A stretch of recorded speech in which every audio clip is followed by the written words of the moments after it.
बिस्मिल्लाहिर्रहमानिर्रहीम। मैं शुक्रगुज़ार हूँ आप तशरीफ़ लाए। मुल्क के हालात जिस डगर पे जा रहे हैं, एक अजीब बेचैनी की कैफियत पैदा हो चुकी है। हुकूमत फिगर्स के ज़रिए मईशत की बहाली का ढंढोरा पीट रही है। अपोजिशन उसको, उनके इन फिगर्स को तस्लीम नहीं कर रही और इस अंदाज से मज़ीद सियासी बेचैनी के अंदर मुआशी बेचैनी का भी उनसर शामिल हो गया है। मैं दो तीन बातें आपसे अर्ज़ करना चाहूँगा। पहली तो बात यह है कि आप जहाँ बैठे हैं मखदूम रशीद में, इसका मेरी ज़िंदगी का दूसरा फेज़ था। 83 में हमने इंतखाबात जीत लिए और हमारे जो लोकल ग्रुप थे, गिलानी साहबान, शामूद साहब, वो इकट्ठे थे, हमने उनको भी डिफीट दे दी। अब हमने यहाँ मखदूम रशीद और पूरे इलाके में तरक्की का एक पूरा जाल बिछाया। सड़कें, हाई स्कूल, लोकल जो बेसिक अदारे थे, हेल्थ के, प्राइमरी हेल्थ सेंटर्स, कॉलेजेस। तो इस दौरान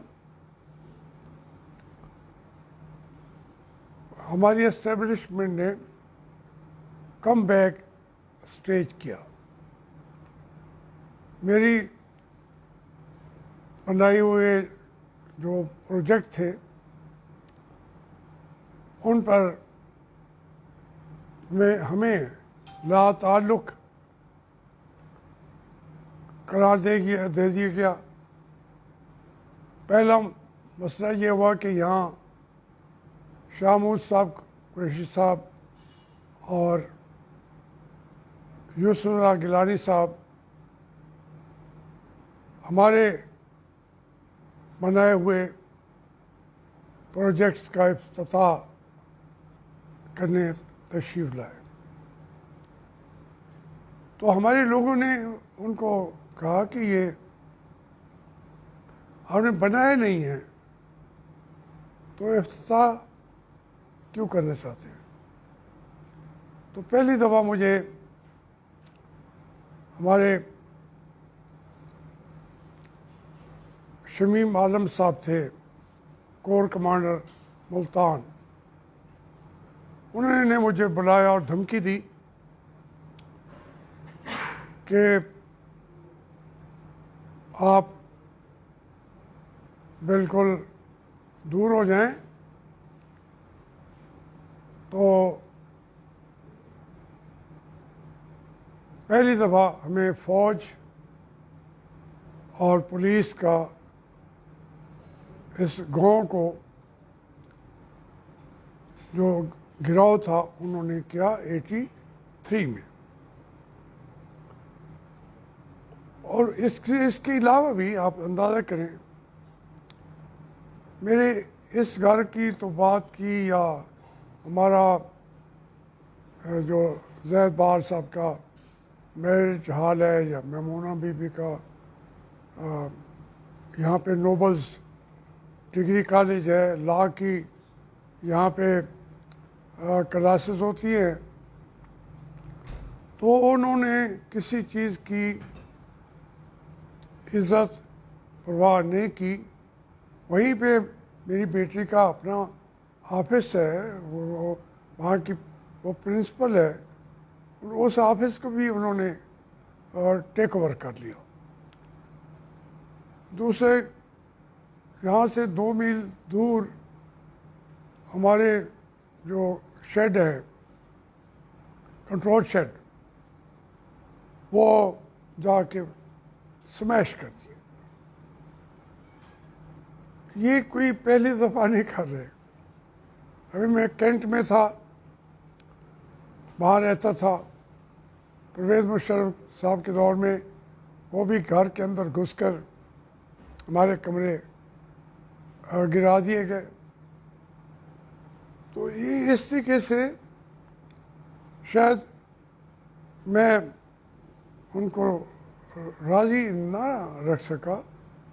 ये पहला उन्होंने धावा नहीं बोला कभी। फिर उन्होंने कहा जी कि ये औकाफ की ज़मीन है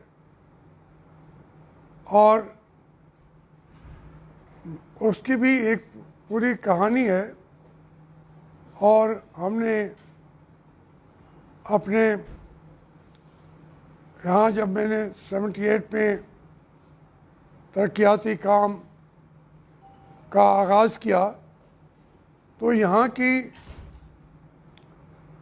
ज़मीनें कुरैशियों की थी, बिरादरी थी, मेरी बिरादरी, हमारी अपनी भी। हमने यहाँ अपने रहने वाले मुअज़्ज़िज़ हाजी सैफ अल कसाई को ज़मीन दे दी। हमने कहा हमने काश कर सकते हैं, करीब का ताल्लुक़ भी न रखा औकाफ से। फिर मुझे वहाँ बेसिक प्राइमरी हेल्थ सेंटर बनाना था, उसके लिए 6 एकड़ ज़मीन की ज़रूरत थी। तो मैंने उनको कहा कि ये हमारे बुज़ुर्गों ने भी स्कूल के लिए दिए थे, तो आप भी मुझे दे दें। सब ने इनकार किया। तो फिर मेरे एक अज़ीज़ ने यह औकाफ का ठेका पे उन्होंने ले लिया और मैंने फिर दिल खोल के अदारे बनाए। वो कोई भी आके देख सकता है कि जिस सड़कों को हम लेके आए थे उसके इर्द गिर्द डिग्री कॉलेज और लड़कियों का स्कूल, हालांकि यहाँ मिडिल स्कूल था, वो भी एक कनाल पीछे था, इसको हाई कराया, फिर मिडिल कॉलेज बनवाया, फिर डिग्री कॉलेज बनवाया। लेकिन डिग्री कॉलेज के लिए हमने ज़मीन अलग दे दी। तो इसी तरीके से हर अदारे को ज़मीन हम देते गए। अगर वो भी कहा जाए कि कब्ज़ा हमने छीन के दिया औकाफ से, तो मैं उसको मानने के लिए बिल्कुल तैयार हूँ। मैं अदारे बनाता रहा हूँ। फिर ये बाकी ज़मीन जो बचती थी, ये हमने मेडिकल सिटी के लिए कोशिश शुरू कर दी, क्योंकि शहर के साथ जगह है कि यहाँ मेडिकल सिटी बना दी जाए। कोशिश भी की, वो हमारी डॉक्यूमेंट्स भी हैं, वो हमने उनकी बुनियाद पर अभी इस सारे इशू को हाई कोर्ट में हमने उनको चैलेंज भी किया है। और आपने जो हमारे वहाँ पे उन्होंने नुकसान पहुँचाया है उसका दावा भी हमने किया है। और वहाँ पे वो मेडिकल सिटी ना बन सकी। फिर ये ज़मीन कहीं और दे दी मुस्लिम लीग की हुकूमत ने। तो हम फिर पीछे गए मियाँ शहबाज शरीफ साहब से, वो सारी नोटिफिकेशंस मौजूद हैं। उन्होंने सारी ये ज़मीन ज़रई यूनिवर्सिटी को दे दी, क्योंकि हमने कोशिश शुरू कर दी अगर आप मेडिकल सिटी नहीं बनाते तो ये ज़रई यूनिवर्सिटी को दे दें। तो ये मेरी ये तगोदाव हमेशा रही है। मेरी जो बिरादरी है उनको भी गिला रहा है कि ज़मीनें हमसे छीन के ये दे देता है तालीमी अदारों को, तो इस तरीके से वो भी कोई खुश नहीं है। अब फिर जब ज़रूरी यूनिवर्सिटी का नोटिफिकेशन दे दिया गया, ये मामला तय कर रहे थे औकाफ वाले कि उनका कितना किराया हो, ज़रूरी डिपार्टमेंट भी उनको कितना दे। उसके बाद वो कहाँ पे मामला है, क्योंकि मैं तो गवर्नमेंट में तकरीबन 20 साल से नहीं हूँ, फिर भी कोशिश करता रहता हूँ कि यहाँ कोई अदारा, कोई यूनिवर्सिटी, कोई ये सारे बन जाए। तो वो उस तरीके से सही मानों में तो औकाफ की 1 इंच ज़मीन मखदूम रशीद में रह भी नहीं गई। जो वो ज़मीनें थी वो दे दिए हैं, नोटिफिकेशन पंजाब असम्बली से भी, रेजोल्यूशन भी ज़रूरी यूनिवर्सिटी का हो चुका हुआ है। तो इसलिए पहले तो उनका रकबा कहीं है भी नहीं, लेकिन जो गवर्नमेंट ने हमारे घरों के अंदर घुस के कब्ज़ा किया, तो वो छुपाने के लिए अपना, ताकि कौम उनका काला मुंह ना देख सके, उन्होंने कहा कि ये औकाफ की है। फिर शाम को कहा नहीं नहीं नहीं, ये उनकी ज़ाती है। ये ज़िले एडमिनिस्ट्रेशन का ये आ गया एलामिया कि ये ज़ाती उनकी ज़मीन है, लेकिन उनके पास नक्शा नहीं था। भाई नक्शा नहीं था, आप कोई नोटिस दे देते चले, आप कोई जुर्माना दे देते कर देते, कोई बंद आके सील कर देते, कुछ कर सकते थे। उसके बाद आप आगे चल के ठीक मामलात को अदालती सतह पे तय करते। हम तमाम कवानीन से हट जाते तो फिर भी आके एक आध दीवार गिरा देते। हमें तो हमारे साथ ये 5वीं दफ़ा हो रहा है, मेरी फैमिली के साथ ख़ास तौर पर। यानी घर का कैंट के अंदर कौन सा औकाफ आ गया है, कैंट के अंदर मेरे घर हो, वो जाके गिराएं, वहाँ वो भी औकाफ की ज़मीन थी। तो ये इनके पास कोई बैकग्राउंड में बात करने को कोई चीज़ मौजूद नहीं थी। सिर्फ उन्होंने एक सिलसिला शुरू किया और सज़ा देनी थी। किस चीज़ की सज़ा? मैंने पहले भी कहा है कि इस मुल्क में जो हम जुर्रत कर रहे हैं, जंगें लड़ रहे हैं, सिविल सोसाइटी की बालादस्ती की जंग जो है, ये मैं लड़ी है। मैंने इस मामले में अपनी सियासी पार्टियों को भी नाराज़ किया है, जो उस हद तक शायद नहीं लड़ना चाहते। और मैं भी ये नहीं कहता कि वो ज़िम्मेदारी उनके ऊपर मैं डालूं। ये मैं एक तन्हा आदमी की जंग है, ये वन मैन आर्मी है, वन मैन आर्मी। तो उसके ऊपर वो तो मैं चलता रहूँगा, उसके पीछे मैंने कहा कहाँ हटना है। जो एक आदमी 70-72 साल की उम्र तक लड़ा हो, ये मैंने अपना भाई शहीद करवाया। मैं 6 साल तो परवेज़ मुशर्रफ के दौर में, उनको पता है नहीं, कोई उसको 4 साल कह देता है, कोई 3.5 साल। भाई मैं 5.25 साल ज़िया-उल-हक की उसमें बैठा रहा हूँ। तो मैं जेल में था। यहाँ पे मोहतरमा बेनज़ीर के दौर में भी जनरल बाबर साहब ने यहाँ पे फ़ौज भेजी, पुलिस भेजी। बाद में पता लगा यार उनका तो ताल्लुक़ ही नहीं है। असम्बली में खड़े होकर मुझसे माफ़ी मांगी बेनज़ीर ने कि हमसे ज़्यादती हो गई है। तो ये एक इनके जहन में है कि क्या जैसा बाकी इनके अपने लोग, या जैसे खुद इमरान खान का जो घर है, वो यकीन मानिए वो नेशनल पार्क की ज़मीन है। ये मेरी ज़मीन है, उसकी नेशनल पार्क की ज़मीन है। वहाँ पे घर बन ही नहीं सकता। ये तो कहते नक्शा नहीं है, वहाँ की ज़मीन जो है नेशनल पार्क की, उनके लोगों को विहाड़ी में, हमारे यहाँ रावल डैम वालों को, इनको सबको ज़मीनें यहाँ मिल चुकी हैं। इमरान खान ने उनसे लेके घर बना दिया बगैर नक्शे के, तो वो तो वज़ीर आज़म है। वो उसने जाके इजाज़त ले ली, और हालांकि उसको सज़ा मिलनी चाहिए थी। हमने अपने घर पे बनाया यार, तो हम चलो हम आधे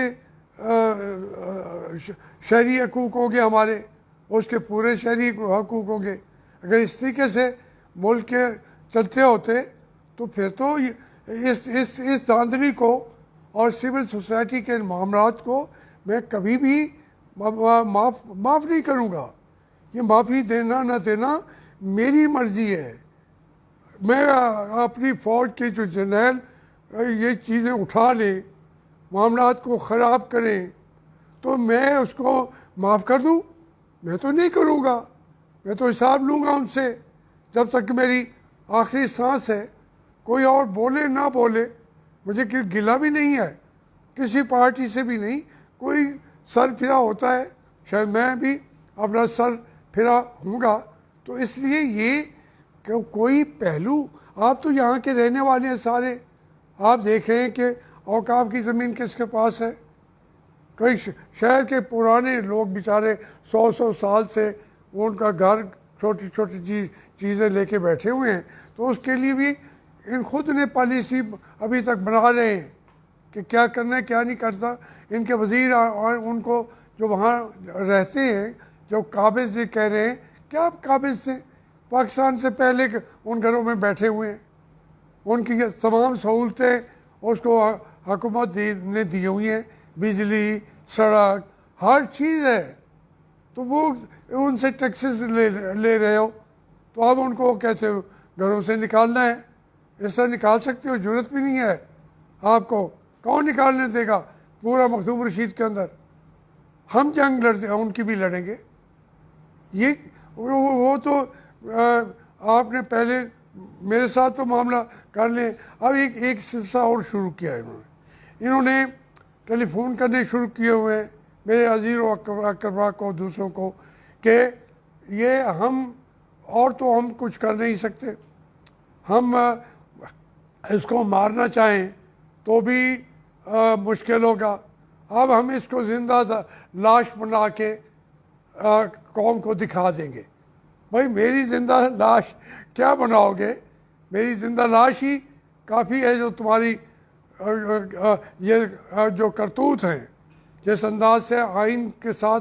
भाई जर्नैलों ने नहीं किया, चलो मैं बाजवा साहब को नहीं कहता कुछ, मैं उनसे डरता हूँ कोई मेरा दूसरा घर न गिरा दे, लेकिन यह आइन के साथ अयूब खान ने क्या किया है, आइन के साथ याह्या खान ने क्या किया है, आइन के साथ ज़िया-उल-हक ने क्या किया है, आइन के साथ परवेज़ मुशर्रफ ने क्या किया है। आप जो कुछ कर रहे हैं, चलो उसमें मैं फुल स्टॉप लगा देता हूँ, चलो मैं डर गया।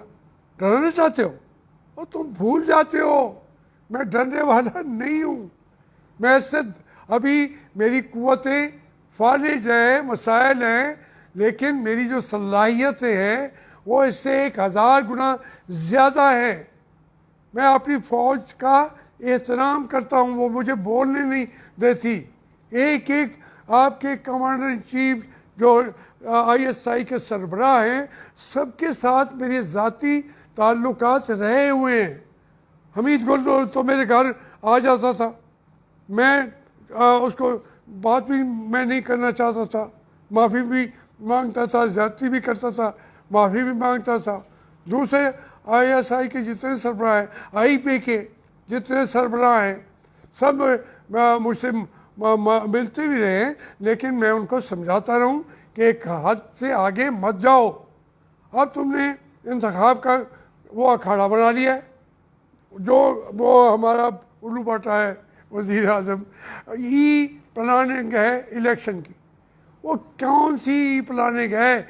वही मशीन जो ये ले आए हैं, आप थोड़ी सी तहकीक करें, उसी मशीन के साथ इन्होंने पार्टी का अंदरूनी इलेक्शन कराया। ये उससे बड़ा जुर्म है। मुल्क का जो धांधली करते हैं वो तो अपने मुखालफों को धांधली कर देते हैं, लेकिन पार्टी के अपने लोगों से धांधली करना ये सीखा हुआ है उस मशीन से इमरान खान ने। वो इसमें मुलव्वस था। मैं कौम नहीं मानती, ना माने, मैं कभी गलत नहीं कहा करता। इमरान खान मुलव्वस था उसी मशीन के ज़रिए। अब आरिफ अलवी बैठा हुआ है वहाँ पे, वही इसको हरा दिया गया था। उसको कहा तुम एक और दफ़ा कहीं हम एडजस्ट कर लेंगे, कर भी दिया। मुल्क का प्रेसिडेंट बन रहा है। मखदूम शाह महमूद के मुकाबले पे खुर्शीद कसूरी था, और उसको दबा के बिठा दिया। उसे कहा तुम्हें अकोमोडेट करें, फिर उनको टिकट भी दी। सारे वो लोग मौजूद हैं जो धांधली उसी ई प्लानिंग के साथ अपनी पार्टी को उसने शदीद तरीके से मार दिया, अपनी मर्जी के बंदे लेके आ गया। मैंने कहा मैं तो इलेक्शन लड़ूंगा, मैं तो आपकी कोई अभी सहूलत नहीं हासिल करूंगा। इमरान खान, मैं हर बंदे को हक है मेरे मुकाबले पे लड़े।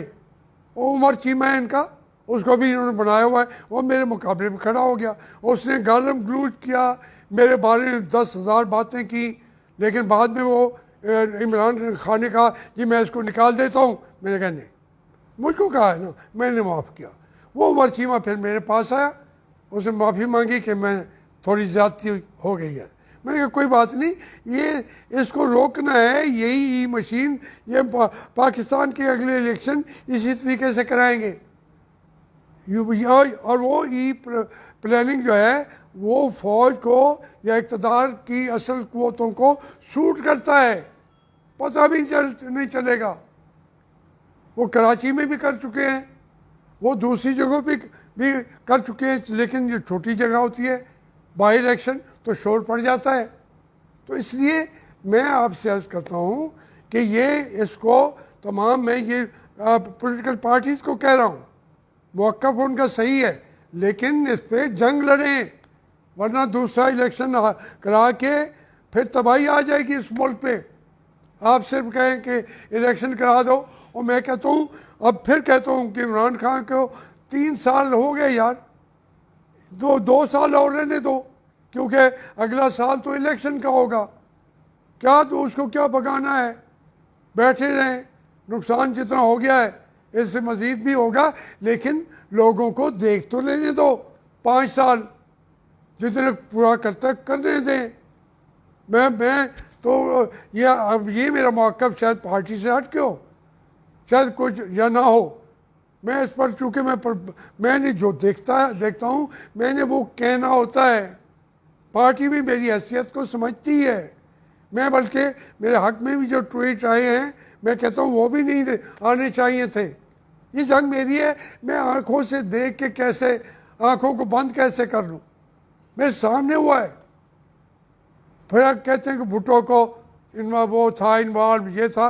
भाई भुट्टो का आप लोग कह रहे हैं कि जी वो जो जनरल रानी थी उसके पास केसेट्स हैं, फरीद पाशा साहब कह रहे हैं जनाब वो केसेट हो ना हो, आप सब लोगों को पता नहीं है कि क्या क्या था जनरल याह्या खान। आप सब लोग जो है देखने वाले थे। उन्होंने मशरक़ी पाकिस्तान को अकेले आदमी ने नहीं, मैं फिर इसीलिए कहता हूँ जर्नैलों ने, जनरल उमर भी था, फिर दूसरे जर्नैल भी थे, वो सब ने मिलके पाकिस्तान को धक्का दिया। पाकिस्तान आज़ाद, बांग्लादेश आज़ाद नहीं हुआ, वो तो फिर बेचारा हिंदुओं की ग़ुलामी में चला गया।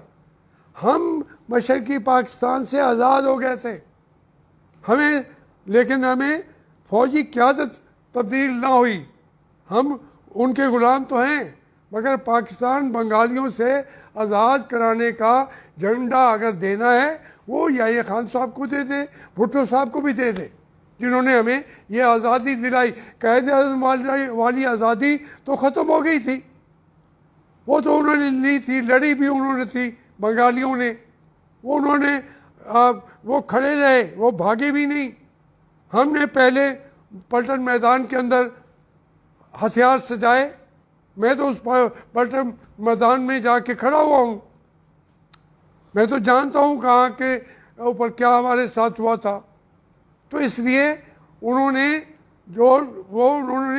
पाकिस्तान को आज़ाद कर दिया और हम आज़ाद हो गए। क्या हम बांग्लादेश का शुक्रिया अदा करेंगे? नहीं, क्योंकि उसने हमें फौजियों के सामने पेश किया गया। वहाँ भी फौजी आ गए थे, अच्छे या बुरे, उन्होंने नहीं रहने दिया। वो हमसे ज़्यादा अच्छे मुसलमान हैं। आज आप देखें कितने मुजाहरे कर रहे हैं। उसकी हुकूमत ने इसराइल के लोगों को कहा कि आप जा सकते हैं वहाँ, बांग्लादेश वाले, तो उन्होंने वो वापस ले लिया बयान उन्होंने, वहाँ की हुकूमत ने। यहाँ तो आप लोग बिल्कुल उसके पीछे लगे हुए हैं। किसी कदम पे रुक जाओ खुदा के लिए। अब ये अमेरिका को आपने दिए या नहीं दिए? मैं तो शाहमूद ने जो कारकर्दगी दिखाई, मैं तो उस पर खुश था। तकरीर भी अच्छी थी, CNN पे जवाब भी अच्छा था। लेकिन बाद में जब ये सामने आई कि हम तो एक दफ़ा फिर पाकिस्तान को ग़ुलाम बनाना चाहते हैं अमेरिका का, तालिबान जो सारे लोग हैं वो कहते हैं पाकिस्तान का हशर वही कर देंगे जो 40 साल पहले हमने धमाके करके कर दिया था। तो इतना ज़्यादा हमें क्यों फंसाते हो यार? क्यों इतनी कोई दुश्मनी? हमारे बच्चों को भी क्या करना चाहते हैं? हमारे बच्चों के ऊपर बिल्कुल आप जुल्म भी करें, ज़्यादती भी करें, मैं वो भी माफ़ कर दूंगा, लेकिन इस मुल्क के साथ ये ज़्यादतियाँ ना करें। ये इन बातों को सोचें, वरना ये प्रेस कॉन्फ्रेंस मुझे और कहा वाला कोई एक बात तो बता दो, कोई एक आदमी तो बुला के उससे बात तो कर दो। कोई जिसका कोई चीज़ मौजूद नहीं है। अपनी कारकर्दगी को, अपनी नाकामियों को छुपाने के लिए मेरी ज़बान बंद करना चाहते हो? जनाब बाजवा साहब, ये ज़बान बंद नहीं होगी। फैज़ हमीद साहब, ये ज़बान बंद नहीं होगी। टेलीफोन करने से, धमकियाँ देने से, स्कैंडलों का डरावा देने से, आपने मुझे पहले जेलों में नंगा किया है, अब बाहर करके देख लें। मैं तो अपने मुल्क का दीवाना हूँ। मैं तो दीवानगी की हद तक अपने मुल्क के लोगों को भी चाहता हूँ, अपने अफवाज पाकिस्तान को भी चाहता हूँ, प्यार करता हूँ। तो मुझे दीवाना करार देना चाहते हो, दे दो। मेरे बच्चों को तुम सारी चीज़ें ये करते रहते हो। हमारे घर के एक एक जगह पे इन्होंने कैमरे लगाए हुए हैं। बाथरूम पे भी जाएं, औरतें मर्द जो भी, इनके वहाँ पे भी कैमरे हैं। इसलिए वो घर छोड़ा टेंट के अंदर का, फिर PC के अंदर वही काम किया इन्होंने, फिर तीसरी जगह पे किया। जब कुछ नहीं कहने को मिलता, इनको पता होता है कि उसका जवाब क्या आएगा। इनको अभी तुम स्कैंडल बना के देख लो, मैं तमाम स्कैंडलों के अंदर जो मेरी ज़बान आपको दुनिया के सामने, पूरी दुनिया के सामने नंगा करेगी, शर्म से डूब जाओगे। हमने आज तक नहीं किया आपको, आपका एहतराम कर रहे हैं। आप क्या चाहते क्या है? आप चाहते हैं कि इस तरीके से ये ज़बानें बंद हो जाएंगी? आप जो करते हैं करें, फिर जो हमारे यहाँ मुझसे हो सकेगा वो भी करूँगा। मैं जिंदा लाश हूँ। आपने तमाम मेरे ज़राए अब काट दिए थे।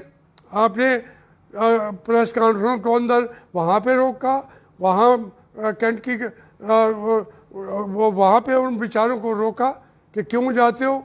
आप भी करते रहो।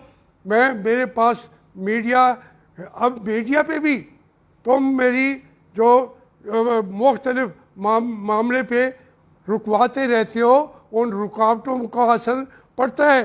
5-6 दिन के लिए वो मेरा फेसबुक बंद कर देते हैं। हम उनको क्या कहते हैं, यार ये गलत किया है, रिव्यू करें, फिर वो जाके बहाल करते हैं।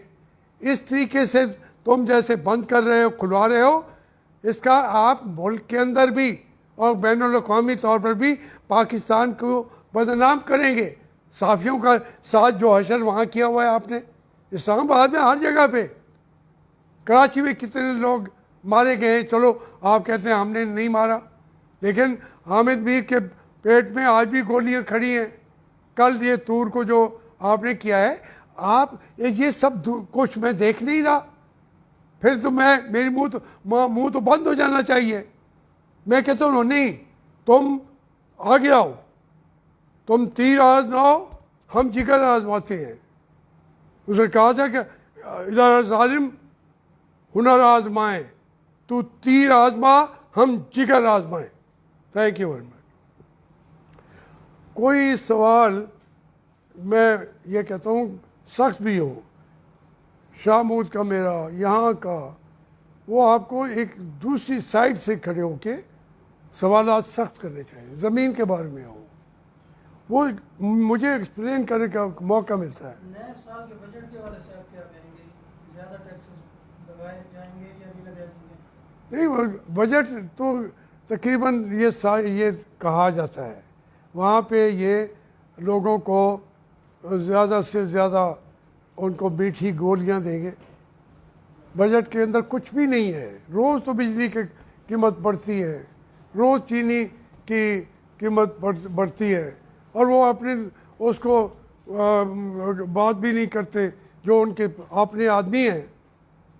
वह आप अंदाज़ा करें कि एक तो उनकी पार्टी किरची किरची हो चुकी है, एक और ग्रुप आ गया है।